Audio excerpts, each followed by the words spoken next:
Vernomatic Productions. Are you ready? Live from the Metal Mayhem Studios in Rochester, New York. We are gold.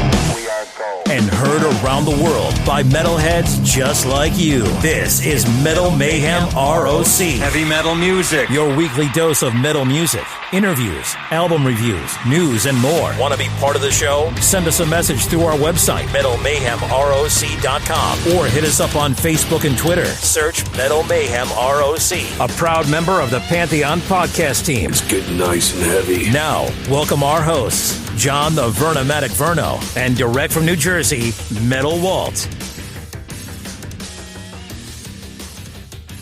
Good evening, everybody. As always, new content drops on Thursdays. In tonight's episode, we're joined by author Brian Heaton. Brian's here promoting his brand new book, Road to Madness, The Touring History of Queensryche, 1981 through 1997. This book covers the original band lineup during their formative years through the peak of their commercial success. During the episode, we discuss our experiences seeing Queensryche, including their set lists, the cities and venues they played at, and the bands that they supported, as well as those who opened for them once they got to the arena rock headlining level. Brian provides great insight into the band's origins when they were called The Mob back in 81, to when Jeff Tate joined the band, getting signed to a major label, to early career slots opening for heavyweights Quiet Riot, Dio, Twisted Sister, Iron Maiden, Kiss, Ozzy, AC/DC, and Bon Jovi. We also talk about the huge tours with Def Leppard and Metallica while supporting their Operation Mindcrime album and eventually becoming an MTV staple and arena headlining act while promoting Empire. Very cool guy, even cooler story. And, you know, if you like Queensryche like we do, and you like a good story, this episode's for you. If you missed recent episodes, last week we had John Jackson of the Bon Scott family estate discussing Bon's 78th birthday bash that happened last week. 2 weeks ago, the history of metal, 1996. We debuted in June. We had Red Voodoo, young up-and-coming band, and Doug Aldridge of the Dead Daisies on. All of our episodes are available to stream on our website, metalmayhemroc.com. And while you're there, you got some heavy metal homework to do once you get up to the website. First off, join our community and sign up for the email alerts. This will give you updates on new shows, YouTube videos, radio show updates, CDs, concert reviews. And also, this summer, we're celebrating our 5-year anniversary. We just released a merch page loaded with both men's and women's t-shirts and fitted shirts for the girls, hoodies, drinkware, stickers. I'm going to give you a discount code, July 15. Use July 15 and get 15% off. Get your summer concert gear. Cool shirts. Hey, listen, if you like what you hear, please leave us a review on Apple, Spotify, or Amazon. Subscribe to the pod. We appreciate you listening and viewing. So let's get into tonight's episode. Brian Heaton promoting the new book, Road to Madness, The Touring History of Queensryche, 81 through 97. For my co-host, Metal Walt, I'm the Vernomatic, and this is Metal Mayhem ROC. Today, we're connecting with the ultimate Queensryche fan that took his fandom to the point where he just released a brand new book. Brian Heaton's here to talk about his new book, Road to Madness, The Touring History of Queensryche, 81 to 97. Brian, welcome to Metal Mayhem ROC. Thanks, John. I appreciate you guys having me. Walt, good to talk to you too. Brian, nice to meet you as well. Hey, Brian, I got to ask you right off the bat. We have a whole bunch of questions. You sent us the PDF and a lot of interesting stuff and a lot of topics that we have in common. Did the band have anything to do with this at all? No, I asked them. When I contributed to the biography that came out on Queensryche in 2021, I was asked, hey, why didn't you involve us? You know, we have some things that we could have, donated, pictures, different things like that. So Ed Jackson and I have a history. We go back a long way.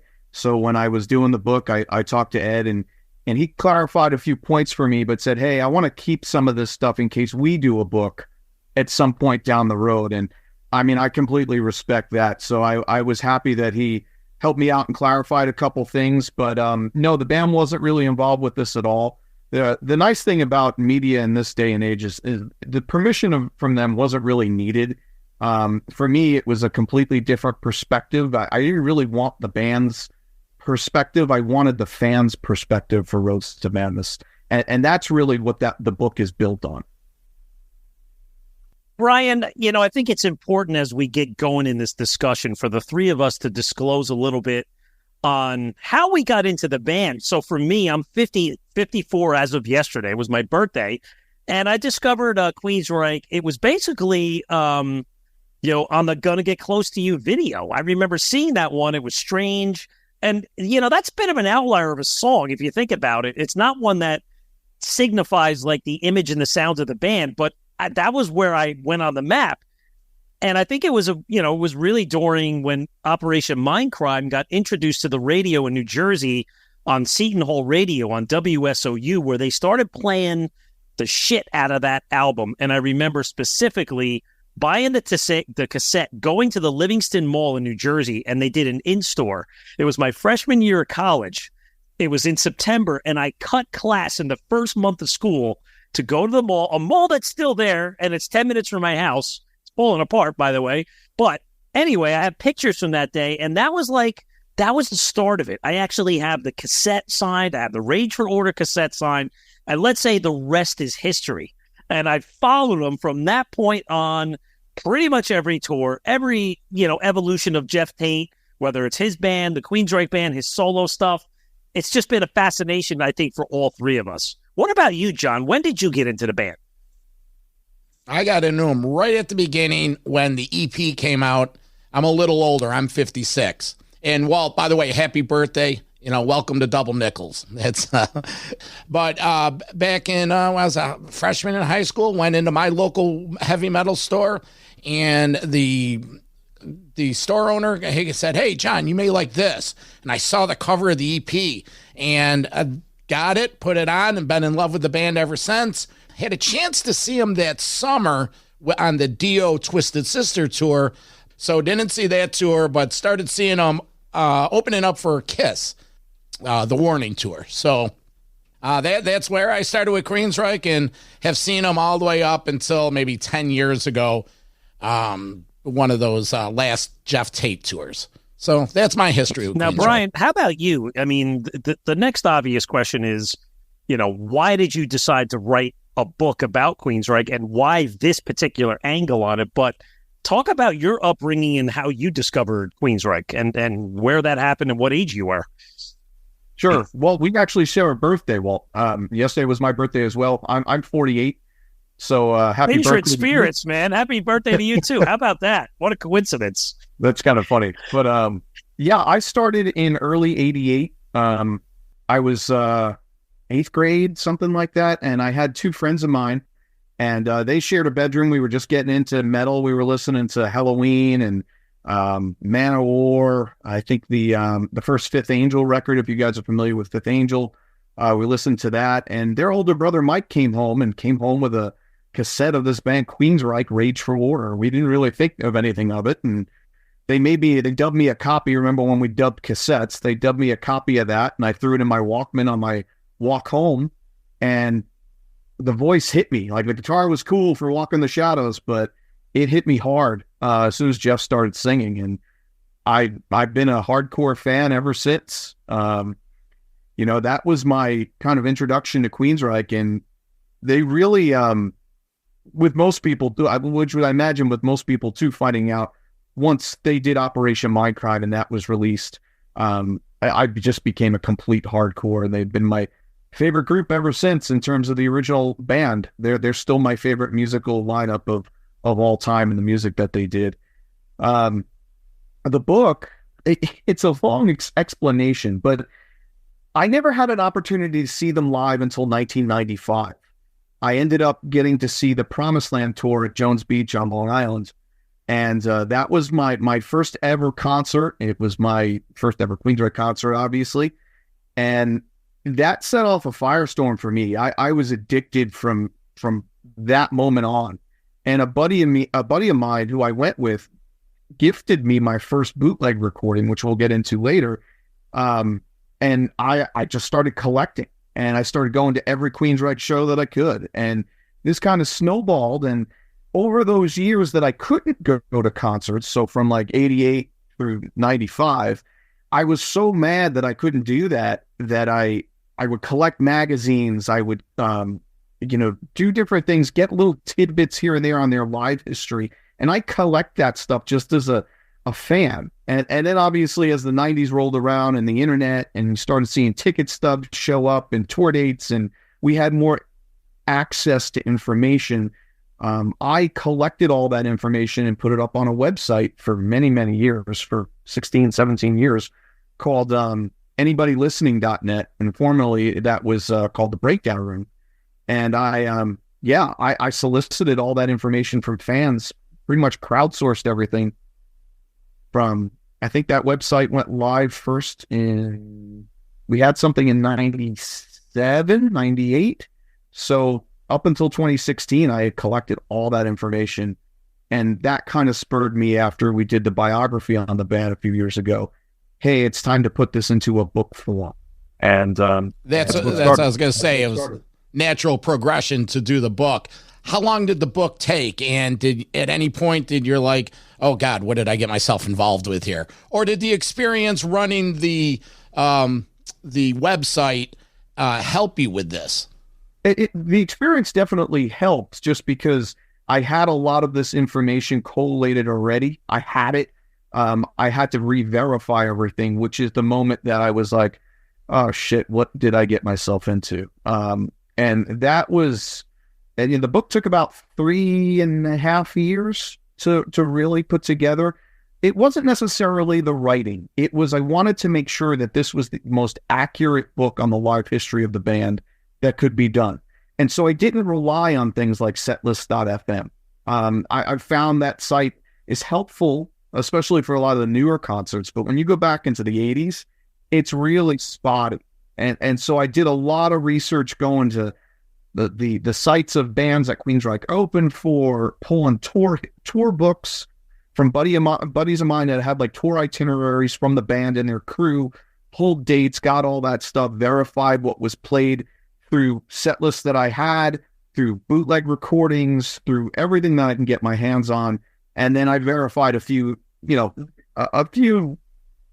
details that I was cloudy on with people that were in the know with the band, and in one specific case with Ed Jackson about a slate of dates that I was confused about. But other than that, that's how I put it together. It was just all this information I had collected over 20 years, 30 years, really. Thank you for explaining that. But maybe for the listeners or people that are interested in going out and buying this book, illustrate a little bit about each of the chapters, each of the tour. Like, what's the structure? And then my other question, maybe, on Ed Jackson, is what was his opinion about you putting together this book? Well, to answer the first question, the book is laid out. Each chapter is laid out for every tour that they did. So it starts out. The first chapter is on the Mob, who Queensryche was before they became Queensryche, and they did 5 shows as the Mob. And then the next chapter is the EP tour, and it talks about that tour all the way through Here and the Now Frontier in 1997. The book is laid out so that you can use it as a reference guide. It's meant so that if you're trying to remember the show that you went to, hey, I went and saw Queensryche in Milwaukee in 1995, you can open up the book, find the show in Milwaukee from 1995, see what was played, see the venue. If there is some pictures from that particular show or the ticket stub, you see that, some fan commentary from the show if I have that for there. So you can go through as a reference guide and encyclopedia of every show that the original band ever played. But then you also can read it cover to cover, because I did these tour history essays that come before these listings of dates and all the gigs that they played. So it's meant for multiple types of readers. If you've got your big geek like I am, you want to sit there and read this book cover to cover, you can do that, and you can get a lot out of it. But if you're just sitting there on a Saturday night, cracking open a beer, sitting down, and you're watching some show from 1991 or something on YouTube, and you're like, I want to know more about this, and you open it up, you can find all that information. So that's how the book is really structured. There's some other parts of it too. Like I have a song glossary in the back about, every song that the original lineup ever created and whether or not it was played live, that kind of thing. So there's lots of cool factoids in there, lots of great imagery, professional and amateur shots, many of which have never been published before. So there's a lot of good material in there for both your hardcore Queensryche fan and your just basic metal geek that loves this kind of stuff.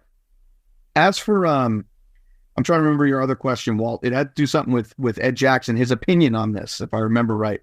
Eddie and I have had we've had a pretty loose friendship for many, many years. And when I talked to him, he thought it was a really cool idea to do the book. And the only reason why he was like, hey, I really don't want to contribute anything, because if we do a book in the future, I want to keep that stuff for if they do a book. And I totally respect that. How can you shake your head at that? But he didn't have any problem with me doing a book like this. I mean, I did the biography with a couple other authors. I was a contributor to that. That one's called Building an Empire, The Story of Queensryche, and came out in 2021. And that had mostly great reviews. So yeah, this is kind of an extension of that, and really kind of goes into my bigger passion, which is seeing the band live. Mm-hmm. Brian, you mentioned YouTube and going back to YouTube and possibly watching some old videos. Did you find yourself using YouTube to help verify some of this information? And what about some of the other key contributors? Who else was involved in this? I didn't use YouTube in order to do that. What I used YouTube for, because it was helpful, was I crowdsourced here and there some commentary from fans. And you have to be careful with that, because you got randos who are on YouTube and just commenting about a certain show. So as you're looking at all these Queensryche shows on YouTube, you're looking around and seeing these comments, and you can kind of tell the people that actually know what they're talking about. Like if you ever went to Lemoore in Brooklyn, you kind of understand what the layout of that place was. And so when people have very specific comments about, well, I was standing on this rail by this thing, and this was the coolest show that I've ever seen. It was 1,000 degrees inside, and they wouldn't let people in unless people left. Things like that, you can tell who really went and who didn't. So I crowdsourced some of that, because one of the cool things about the book is in each one of the date listings, I sometimes include attendee comments, people who went to the show. And I solicited those from friends of mine and from lots of people who I've known over the years that went to some of these shows. What were their memories? So I pulled those up. But I did crowdsource a little bit of that stuff from YouTube, and I reserved people's privacy too. I would sometimes put, if they had their actual name in there, I would use their first name and last initial. And then in other times where they didn't have their real name, I would just have anonymous that was on there. But I used YouTube mostly for that kind of minor crowdsourcing for some details. I didn't use it for the set list. The set list I've had just from my websites over 20 some odd years. I've had them. And so it was a matter of just going through my website and seeing what I had, re-verifying it through bootlegs that I own, that I've had for many, many years, and then expanding out from there. So YouTube was helpful, but not in the way that you were thinking. Brian, I think one of the observations in the book, and something that I like too, because if you think about it, yeah, it's kind of cool that, we all love to look at set lists, but a band like Queensryche, for the most part, as they got bigger and bigger, they kind of followed a scripted set list, especially as they got into like the Empire Tour, right? So a set list is a set list. Milwaukee is the same as the Meadowlands, is the same as London, right? But what's interesting is how you captured in the shows, let's say, as you call, some of the banter, things Jeff may have said to the audience. And like, let's say if they played multiple nights opening up for Def Leppard on the 1988 tour, they may have like 2 or 3 nights in a row. He's saying different things to the crowd on different nights. That's what I think makes this book stand out, where you have a little bit more, less fact, well, a lot of fact, but less fact and a little more color that gets added on. But perhaps another thing too is what captures me a lot is there's a lot of written words, but there's parts of the book where the images are amazing. I mean, yes, you have photos of the band, you have a ton of ticket stubs, some great montages, but a lot of show ads. You had these great little segments at the end of each chapter that show all of the tour T-shirts, right? And that's really a focus of the book. So I know you said you solicited, input from fans and maybe some key contributors that were through the crew or around, but where did you get all of these images? Like, did you go out and seek like an average guy? Like, hey, had you known I existed, would you have said, hey, Metal Walt, you've seen Queensryche 25, 30 times. I know you got something in your collection. Send me photos. There are a handful of super collectors out there. There's one individual by the name of Thomas Brogley, who's in Europe, who has everything under the sun. And if you see the credits for some of those T-shirts, a lot of those are his. There's Mike. He's called Mike the Riker. He goes by. He doesn't like to use his last name, but he contributed a lot to the book as well. Another gentleman by the name of Demetrius, who's from Greece. He contributed. Myself and Brian Nairn, who contributed heavily to this book. He's a big visual guy, and he co-created the book with me. That's where a lot of these ideas to have the T-shirts and some of the other type of imagery really came from. I was going to put T-shirts in, and then it came to the point where I was like, oh, I have like a few from every tour, that the last two tours that I went to, and I have some other old T-shirts. I could do that. And then Thomas, the man who I mentioned, said, well, I have everything that they've ever done, ever produced. So do you want me to just send you all the pictures? And I said, sure. And that's how those images got in there. Going back to your mention about the stage banter, that was a funny story, because one of the things I wanted to include, but I couldn't, were the number of tickets sold and the capacities of a lot of the venues. And I could get a lot of that information from the 90s, but it was really hard to get that information from the 80s. So I didn't want to have something where I only had it for half the book and didn't have it in the other half. So I sat down and I thought about what's an angle that none of these other tour books that like Kiss has put out and Rush has put out that have these kind of books, what is something they don't have? And that's when the idea of, hey, let me transcribe what Tate said at every show, or a lot of the shows, and put that in. Because I had thought over the years of collecting bootlegs and recording some of this stuff, Tate was very, he repeated himself a lot from show to show. He really was scripted. And I thought that.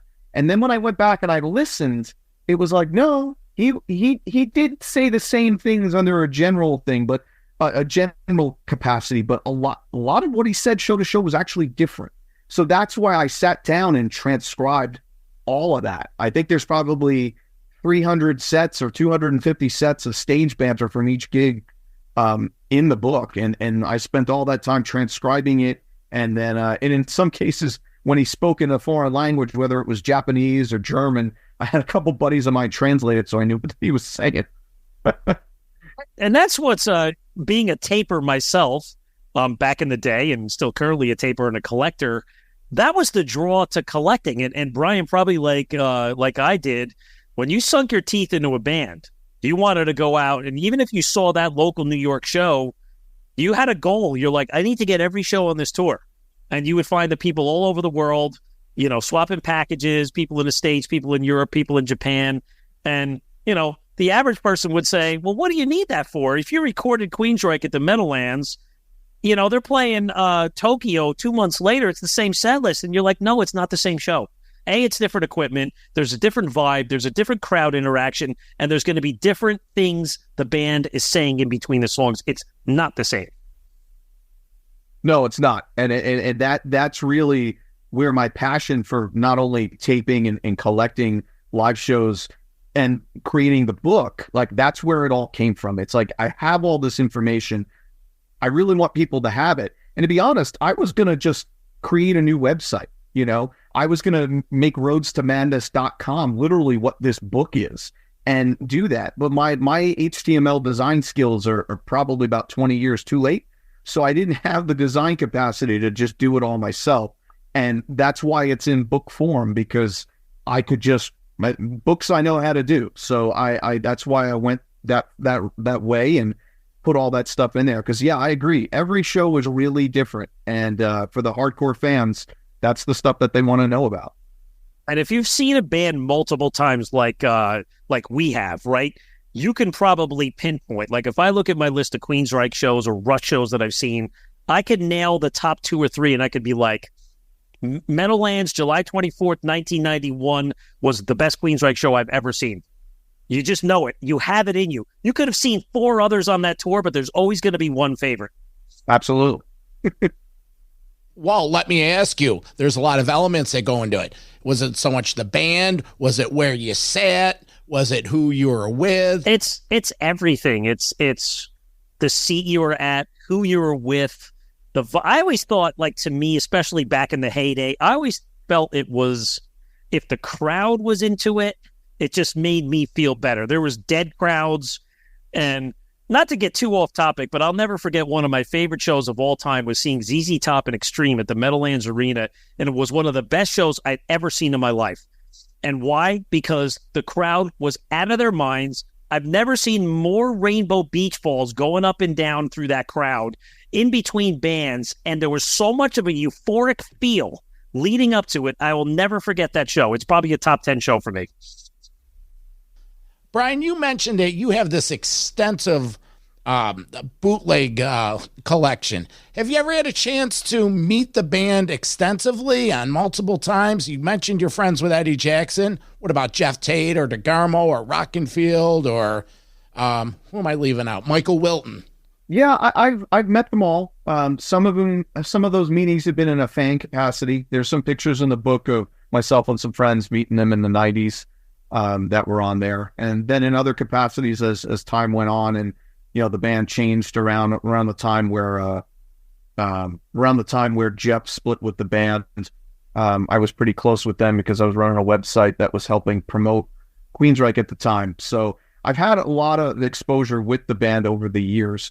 I mean, and just to clarify so the listeners know too, I mean, it's not like Eddie is a best friend of mine, Eddie Jackson. I mean, I can call him if I want to, but it's, you know, we're not tight, you know, that crew really keeps things very, very tight with their small circle. So Eddie, I wouldn't call Eddie a friend, but I would definitely call Eddie somebody that he's a really good dude and he really appreciates the effort that's put into things like this.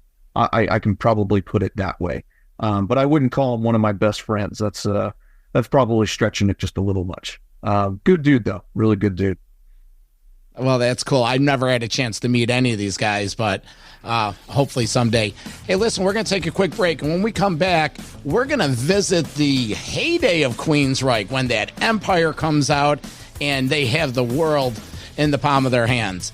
We're talking with Brian Heaton, the book Road to Madness, Queensryche, 81 to 97. We'll be right back. Metal Mayhem ROC. I'm Metalhead. Metal Mayhem ROC is the home for metal from the very beginnings. This is James DeBrett from Hellstar. You're listening to Burnomatic. Dave Overkill from the Cleveland band Destructor. Hey, Dave, how are you? I'm doing great. To longtime headliners. Hey, this is Red Beach from Whitesnake. Hey, this is Vinny Appice from Dio, Black Sabbath, and Last in Line. To music of today. Hi, this is Olaf Wickstrand from Enforcer. Hi, this is Braun from Mastodon. You're listening to Metal Mayhem ROC. With John the Vernomatic Burner. Plus, we talk with producers and authors to give you behind-the-scenes info. Hi, this is William Merwin, author of The Meaning of Metallica, Ride the Lyrics. Greg Renoff, the author of the book Van Halen Rising and the Ted Templeman book, A Platinum Producer's Life in Music. Pleasure. Thanks for having me on. Metal Mayhem ROC, a proud member of the Pantheon podcast team, giving you more to listen for. Join our community, and always remember to keep it heavy. So, Brian, coming out of break, I have had a couple of interactions with the band members.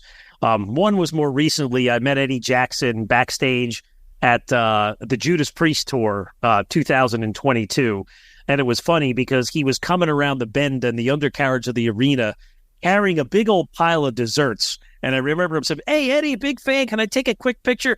Yeah, sure. Hold on a minute. And, he's kind of leaning in. If you look at the photo, the angle's like this because he's got like cannolis on top of cream puffs, but super, super nice guy. On the other note, I met Jeff Tate only once. It was at Eddie Trunk's 40th birthday party at the Hard Rock Cafe in New York City, 2007, 8, somewhere around there. And I don't want to slag the guy, but he couldn't look more disinterested in taking a photo. It's like I got no body language at him. He was polite, but it was just yes, no, click, move on. Anyway, so as we get into the chapters, though, Jeff, I think, John and I have skimmed them, and I think there's some great facts in here. Facts that even I didn't know about or maybe just forgot about. But, let's take a little time through each one. So that first chapter is it's about the mob, 1981, the formative years of the band. Jeff Tate comes over from the band called The Myth. He sings on the demo. He eventually gets on the EP. And then there was a family affair. I think the Harris family that came in. Tell the story there was some story about a demo was dropped off at the Kerrang doorstep, and that kind of prompted the band from there because they were really just a covers band at that point, correct? Yeah, the mob was a complete covers band. They would do Judas Priest, Scorpions, Maiden, that kind of thing. And they had asked Jeff to sing with them at this Battle of the Bands that they had, one of their first shows. And so Jeff agreed to sing with them and blew the crowd away. I mean, they didn't win the Battle of the Bands, but the mob was the only thing people talked about in Seattle in the rock metal circle following that show. They had just this great chemistry together. And so they played a couple more times, really nothing really crazy serious. The guys at Queensryche really just they were the mob at the time, had a hard time finding the singer. So Jeff was with Myth, this band that was doing all original stuff. And so Queensryche, all right, half-heartedly, they attempted to try and find a different singer. They tried a couple of guys, didn't work out. They saved up enough money to do this demo, and they still didn't have a singer, so they asked Jeff to sing on it, just to help them out.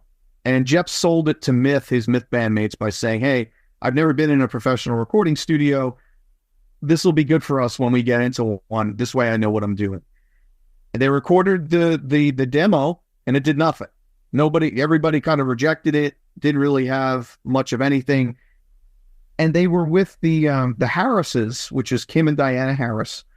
They own Easy Street Records in Seattle. And they agreed to manage the band and see if they could get things moving for them. And they went on vacation to London, and they just happened to drop the demo cassette off at the offices of Kerrang magazine.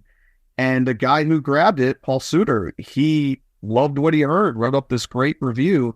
And then as soon as that magazine published, everybody wrote into the Harrises and at Easy Street Records wondering, how do we get a copy of this great EP? And so they pressed everything up independently, and they got that moving. And Jeff ultimately just realized that, hey, we've got a success here. And so he left Myth, joined what would then be renamed Queensryche, and the rest is kind of history.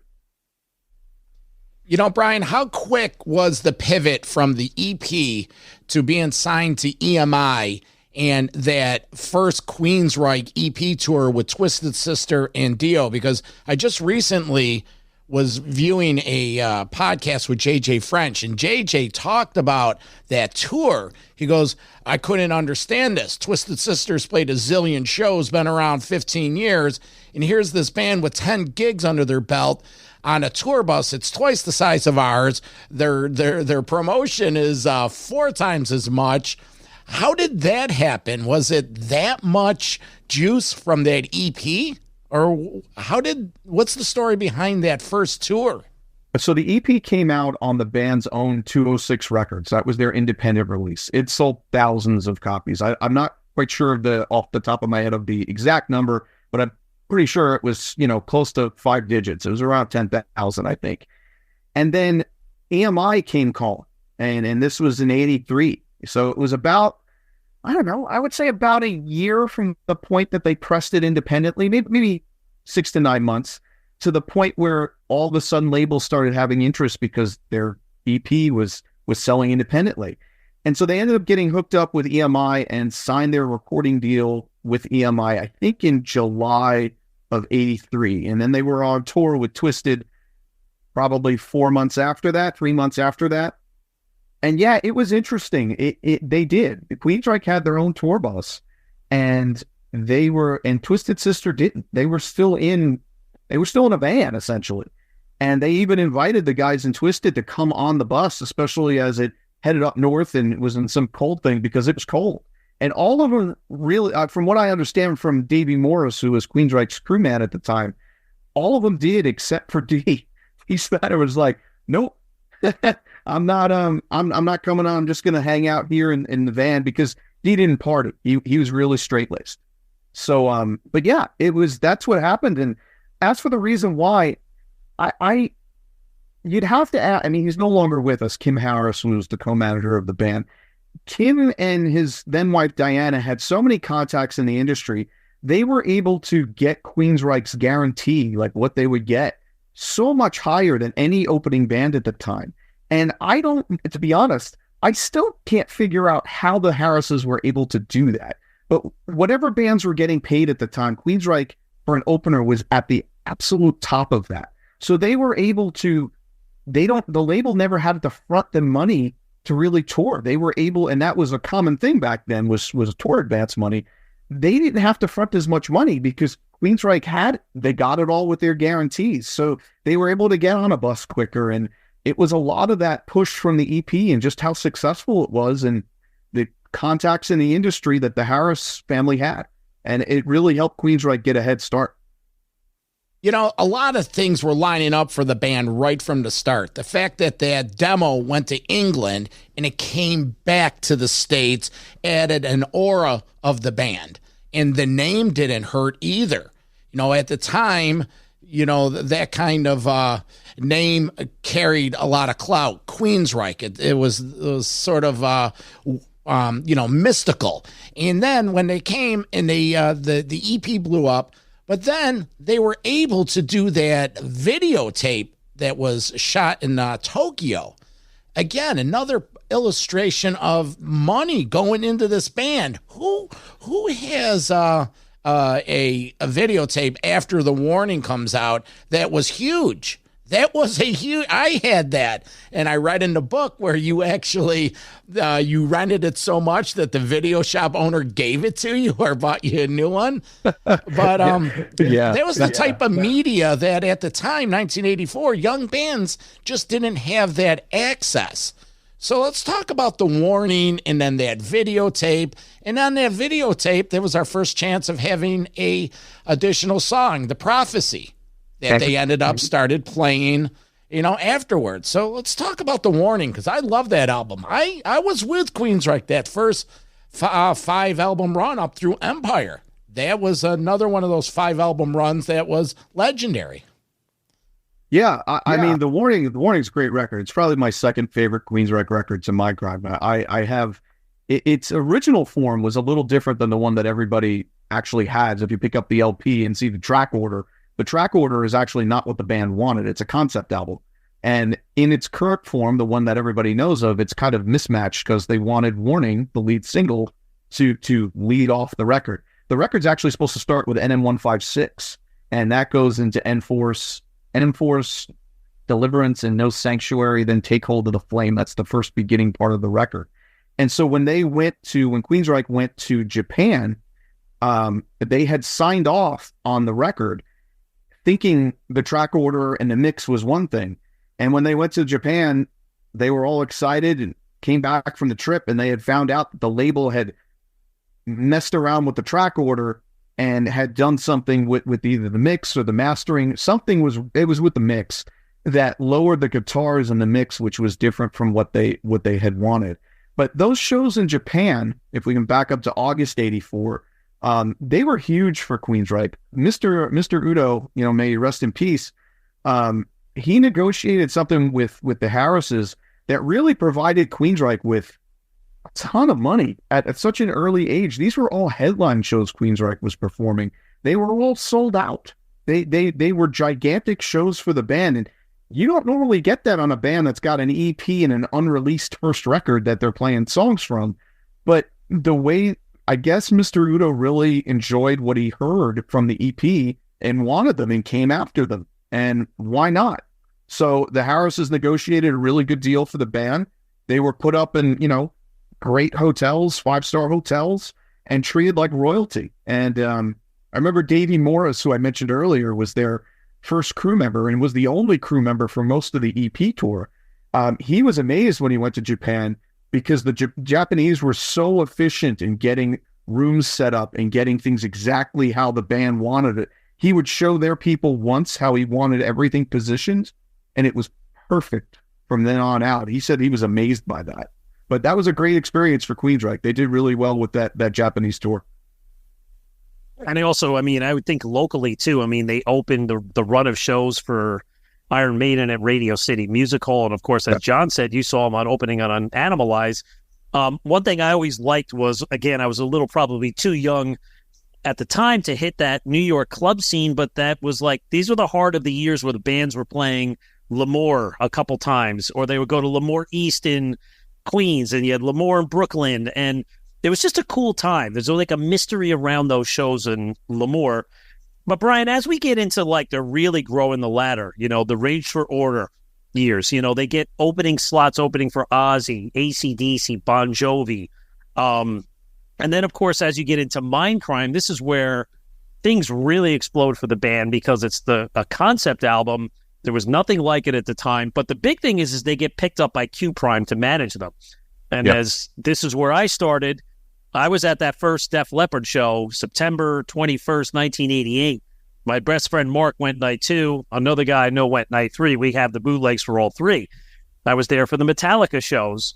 But even at the Mindcrime tour, in looking at your book, I had forgotten that they never really did a proper headline tour across the country. They did pockets down in the Carolinas, some West Coast dates, but they didn't really do the whole country. But in a general sense, maybe just give us your impressions on those Rage for Order and Operation Mindcrime touring years.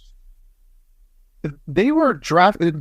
There was a big difference between the Rage for Order years and the Mindcrime years. Rage for Order, their touring got a little haphazard because they were outgrowing their management at that point, and they let their hometown management team of Kim and Diana go in the fall of '86 at some point.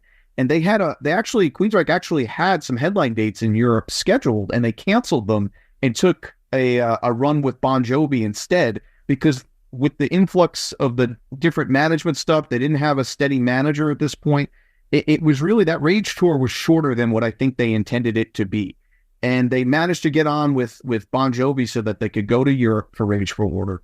And they played a bunch of shows there, and then came back in '87 and then played a run with, trying to remember, did they play with Kiss again in '87? I think they did. I think they played with Rat a little bit in '87, and then did some headline shows to finish it. There were a couple at Lemoore too, if I remember right, in '85. But when they got signed to Q Prime, that was, as you mentioned, that was the big deal. And there's a quote in there that I love from Tate in the book where he says, we managed, the Q Prime said that they could put us on any stage in the world, and that's what they did. And that's a great quote, because that's exactly what the Mindcrime tour was. Def Leppard, biggest band in the land, they're opening for them at that point in '88. This is fall '88 now. And then they get hooked up with Metallica, which, at least conceptually in terms of lyrics, they have a little more in common with them than they did Def Leppard. And they went on a huge tour. What I think some people don't know, especially more casual fans of Queensryche, is the Operation Mindcrime, for as celebrated as it is, and rightfully so. For me, it's my favorite album of all time of any band. Mindcrime was not a hit at first. In fact, the band did this run of shows with Metallica, and they were going to come to an end, I believe, right around the holidays in '88. And Queensryche begged their management and begged the label to let them stay out with Metallica. And they acquiesced, and they also did a video for Eyes of a Stranger, which came out in January of '89. Yes, January of '89. I had to go back in my memory a little bit there. Once that video hit, boom, that's where the success really happened for them. And they realized, shit, we are big time. And then they were only on the road with Metallica for another few months before they became a headline act, and then went off to Japan and the west coast of the U.S. to do their first real long headline run. That's exactly right. And rewinding back to that Rage for Order, I'll be honest with you, as someone that was there was a little backlash, me included, when I opened up Rage for Order and I saw that photo in that album. I'm like, what is this? I don't need my Queensryche with bouffant hair and long coats and eyeliner. And the music initially wasn't, didn't grab me. But there was no tour. I said I didn't see the tour because it didn't come around me. I don't recall, by that point I was able to travel a little more. I was going to school up in Toronto in the fall of 1986. It didn't come around there. But going into that Queensryche, that Mindcrime Metallica tour, I saw it in, I think it was spring of 1989. And was it? Yeah, spring of 89 up in Rochester. And I happened to see it in Buffalo or Syracuse too. And it was huge. And you're right, the timeline, it was after Eyes of a Stranger, and they really, bam, they hit it. So, and going back to the Warning, they did have some success with that Take Hold of the Flame video. That was out there, and that is an MTV rotation. So there was the stepping stone. And what sold better, Rage for Order or the Warning after the long haul? Well, I mean, it's a really great question. I'm not sure. I mean, they're both platinum, but I'm not really sure what sold better. I actually haven't. I don't remember that. My guess would be probably the Warning, but that's just a guess. What's your take on Rage for Order? It's funny. I go back and forth on Rage for Order. It's got some of my favorite songs that they've ever done. I mean, New Regal, Screaming in Digital, Walk in the Shadows for me are the top three of that record.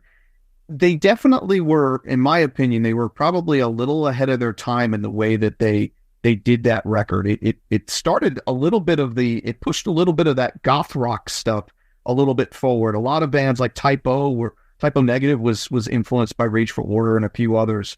I think the image though, what Walt was talking about, no, it wasn't Walt, it was you, John, talking about the picture of when you open up Rage for Order. Yeah, I mean, that image didn't last long.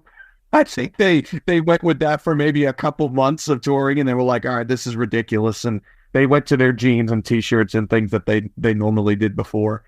It was an experiment that clearly didn't work. But I wonder if Bernstein and the guys at Q Prime had something to do with that. It's like, probably. But yeah, I mean, I really like Rage for Order. I think I feel like the sound of it is a little dated at this point. And I know that term gets thrown around a lot. I mean, everything could sound dated. But when I listen to Mindcrime, I hear a pretty much a timeless record that you could put out today, and it would still sound pretty relevant with some of the hard rock bands that are out there, like say, for instance, an Alter Bridge or something like that would come out with something like that. Rage seems a little more dated, and no offense at all to Neil Kernon. I would love to see Neil Kernon take a stab at remixing that and maybe doing a 5-1 mix if they're still doing those, or do something more expanded. But I dig a lot of the songs in it, but it's definitely not the one that I pull when I want to listen to Queensryche. It's usually Warning, Mindcrime, that kind of thing. And correct me if I'm wrong, wasn't that recorded at Le Studio up in Canada? Where was Rage recorded? No, Mindcrime. Oh, Mindcrime. Mindcrime was recorded I think the initial tracks were done at a studio in the Philadelphia area. I have it in the book. I don't remember off the top of my head. And then I think that they might have, this is a guess because I don't have it in front of me. I think they might have mixed it up there in Canada. I'm not sure off the top of my head. It is in the book though. Yeah.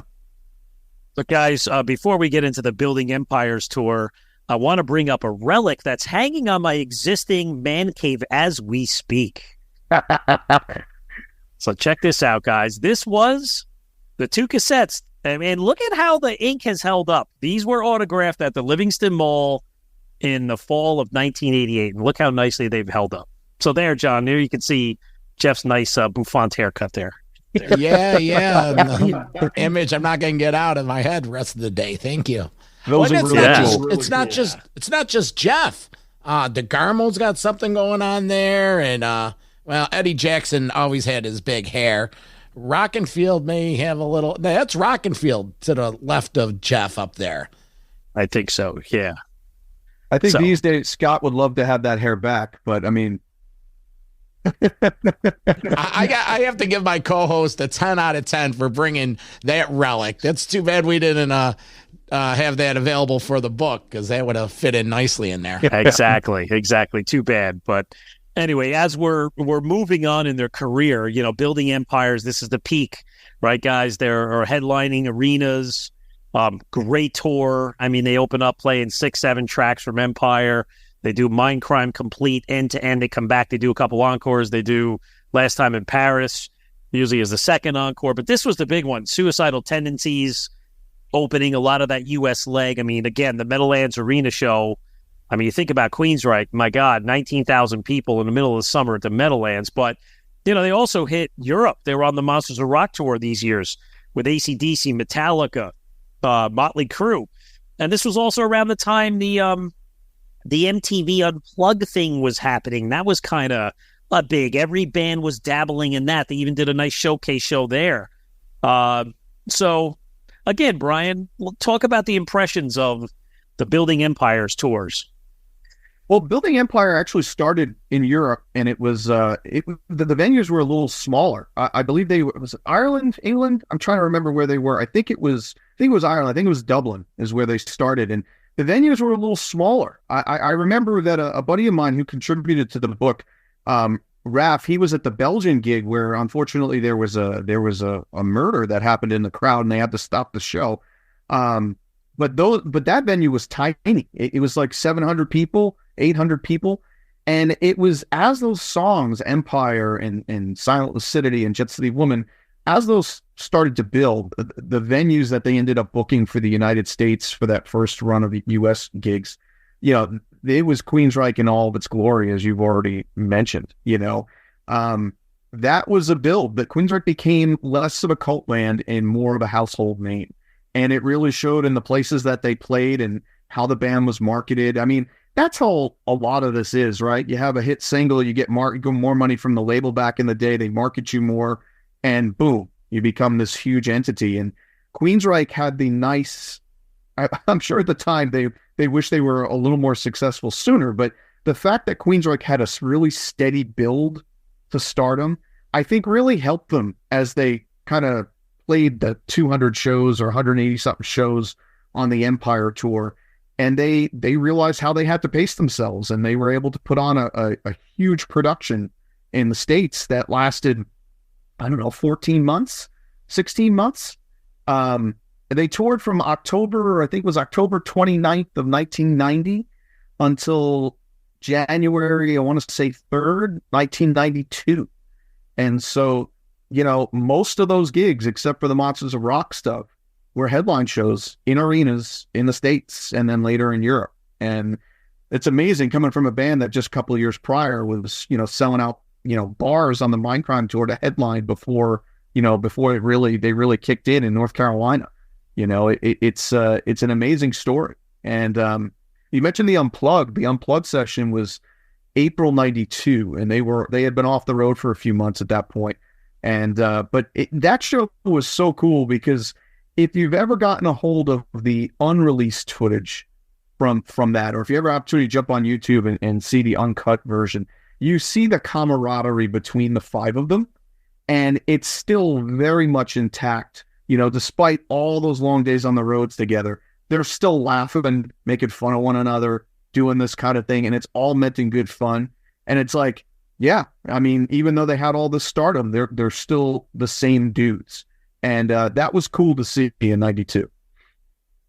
It's the timeline is almost perfect because they went from 83 to 92 and they had their career topping album, and then they got on the Unplugged bandwagon. And then that grunge came over, and it's like they exited because it was like everything was changing, and they got that first part of their career in before the door of hard rock was slammed shut, with that we knew, the 80s. I'm not as well versed on the Promised Land or Here and Now, so I'm going to pass it along to you, but tell us a little bit about that era, because things were changing a little bit. Jeff was acting a little different and was, theatrical in the performance. Was this the beginning of the splintering of the it's all for one that you just mentioned, like they were still joking? Was this a sign of things to come with the eventual, disheartening of the band? Well, I mean, it's hard to say because you can't get into their minds. I mean, I'm sure they have their own reasoning for what went on with them as the years went on. But with the big success of Empire, they became, there was a lot of things that happened. I mean, Tate got divorced right after the Empire tour. I believe so did Scott, and those changed somebody, and new people started to be added to their dynamic, as new relationships happen, for some of the guys. And it doesn't always work out very well, and I don't think Promised Land, I don't think they meant to be off the road as long as they were. I know they had the song Real World, which was a fairly good sized hit in 1993, came out, and that ultimately didn't make Promised Land for whatever reason. I guess it was just meant for a soundtrack. But they meant to start a little sooner, and it didn't happen. The guys weren't ready to sit down and record, and eventually Chris got them all to kind of get together in this log cabin up in the San Juan Islands, and they worked on what would eventually become Promised Land. A lot of that stuff from Promised Land was even their own recordings at home from old ADAT tapes that they had, that they used some of that in on what you hear in Promised Land. I think the Unplugged sessions kind of influenced a little bit of the direction that PL went. I think their success and kind of the dark side of success, like trying to figure out who you are after you've become a household name and people are talking about you all the time, coming to grips with that. I mean, these are 5 guys from the suburbs of Seattle. They weren't like, they've had a lot of experience behind them, but Seattle's music scene back then was a lot smaller, I think, than people realize. And that wasn't even, not just the grunge bands. It was even like bands like Queensryche and Metal Church and Heart and all those kind of bands. Some of the lesser known ones like TKO, all these guys knew one another. I mean, it was like a small town, but it was Seattle when it blew up. But, Promised Land, that record really splits the fan base a little bit. There's a lot of guys who are old school metal guys who hate it. One of my best friends, Tim, he can't stand it. And then there are some that think it's the best record that they ever did. I think Promised Land really is, and this is one of the things that I love the most about the original lineup of the band, is that if you listen to all their records in retrospect, you see exactly where they're going record to record. The EP takes proggy influences out on The Warning. Rage, Mindcrime is a full-on concept as opposed to, theme albums like The Warning and Rage. And then Empire is the more mainstream thing. Well, what did they do? They saw what Silent Lucidity did. They saw where everything was going, and they made more of a, I guess you would call it introspective. They took a left-hand turn when most people were going right. And even with Here and the Now Frontier a few years later, they were influenced by what was going on around them. Alice in Chains, Soundgarden, that kind of thing. So, yeah, I just feel like Queensryche, I don't think it was, you could call it the beginning of the splintering, maybe, but I just think that band ultimately, and we can get to this in a bit, but I think they ultimately split up just because things were changing in the industry. I think people, you could call it grunge, but I think a lot of things were changing and people wanted to do different things. And Brian, going back to the Promised Land, because I remember this era well.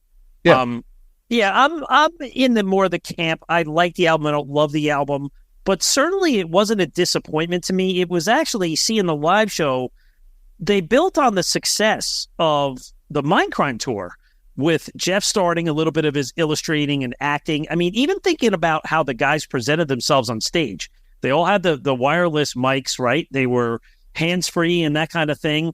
And that lent itself to what would become Promised Land. And I saw some of these images that you have in the book where, you know, I forgot about these. Jeff in a suit, and he's got like the media behind him trying to click. And the other one where he's got like, you know, shorts on and his muscular chest, and he's slamming this big axe or whatever it is. But the advertisements also came that they were calling this, and I'm reading it, more than just the music, over 2 hours of multimedia technology that will leave you mesmerized. This was also building on the screens, and you had the images, and that was, maybe in a sense, they were a trending band because this is what is now the norm. And I think you saw that some of that in Now on the Here Frontier as well. So I took it as a progression of their, at least a visual end of the band.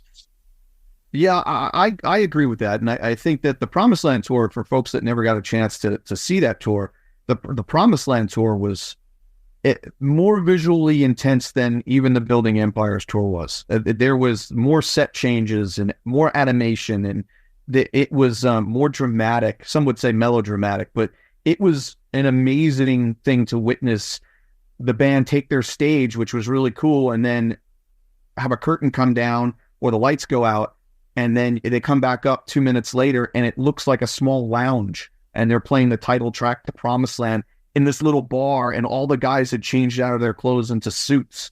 And the moment that Jeff Tate opens his mouth, you see him on the other side of the stage at a makeshift bar singing while drinking beer. You know, it was visually stunning, and I think they poured a lot of their money and a lot of the things that they had learned from Empire into that stage show for Promised Land.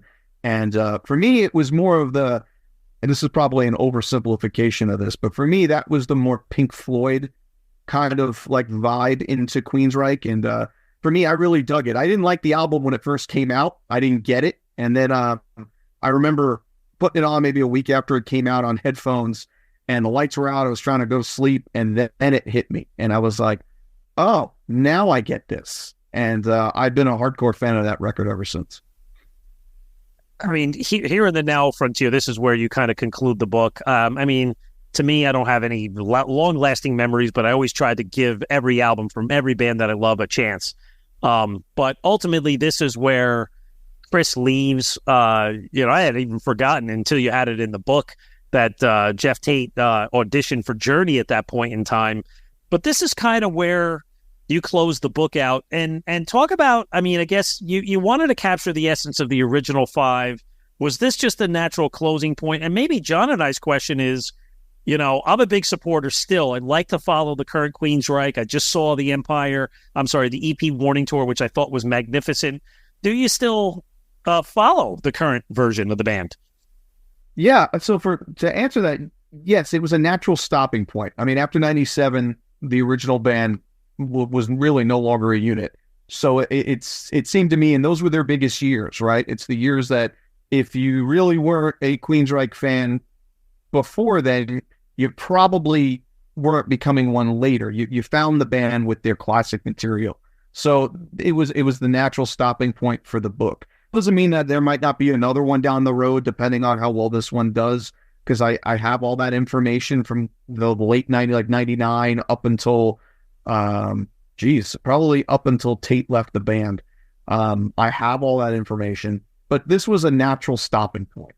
And as for the current band, I loved all the eras of Queensryche. I have a lot of good memories from the Kelly Gray era of the band, and Jason Slater, who did the record Mindcrime 2 and American Soldier and all that. Jason Slater was one of my best friends. I love him dearly. He passed away a few years ago. But I have great memories from all of that stuff. And the current Queensryche too, I think they've been great. I like their original material. I think they perform the old material well. I think they're outstanding. But I think for classic fans of the classic band, there was a natural stop at like, okay, once DeGarmo was gone, like this is what this particular book needs to be about. That old era that now was 27 years ago is when it ended. That's a long time. And so to have the information about that classic band in one volume, I think it was an important thing to do. And so that's why we stopped it where we did. Well, my co-host over there, we've had a discussion on this new Queensryche, and I'm not going to get into it. I prefer the original because it was so special. The combination of Chris DeGarmo and Jeff Tate. You know, we went through a heavy metal divorce, and, you know, I haven't taken to the new stepdad, if you will. Brian, where can people find this book? Is it out? And let's plug some of your socials. Well, thanks. Yeah, it's out. You can pick up a copy at roadstomadness.com. There's a link that'll take you right to the publisher's website where you can order directly from them. It eventually will be on Amazon. It's not quite yet as we do this podcast. The reason for that is just it's a gigantic book, and it's really tough to use Amazon's printers and such for a book like this. All the versions of the book, the hardcover, which is limited to 200, and the paperback, and even the e-version, everything is full color. There's no step down in quality. The only difference between the hardcover and the paperback literally is the hardcover. Everything is in color. And so we're going to be selling the book on Amazon Marketplace through the publisher's independent selling thing. So sorry, folks, no Prime delivery for this thing, but it eventually will be on Amazon. So roadstomadness.com. You can find me on X or Twitter, whatever you're calling it, at Queensryche Book. And there's also a Facebook page. If you do Queensryche Roads to Madness, you'll find it. And listeners, this is a perfect invitation to get up to our website, metalmayhemroc.com. We'll have all this information on Brian's book, how you could get it, where you could get it. And while you're there, do us a favor, sign up for the newsletter, stay in touch with us on everything we're doing here, and, you know, join our community. Brian, thank you for spending the afternoon with us. Walt and I were real excited about this. And like I said at the beginning, we're all just fans. And it's awesome that you took your fandom to this level. You're part of our community now. And don't be surprised if we call on you again to join us for maybe discussion on Queensryche, Rush, or any other combination fandom that we all have. Ryan, it was a good time. And we're kindred spirits now, June 4th, man. It's in the bloodline. Thank you both for having me on. I really appreciate it. On behalf of Brian Nairn, who really was a heavy contributor with me on this, we really thank you for the interest in the book, and hope you dig it. You're welcome. Again, one last time, Brian Heaton, author of the new book, Roads to Madness, The Touring History of Queensryche, 81 to 97. For my co-host, Metal Walt, and our guest, Brian Heaton, I'm the Vernomatic. This is Metal Mayhem ROC.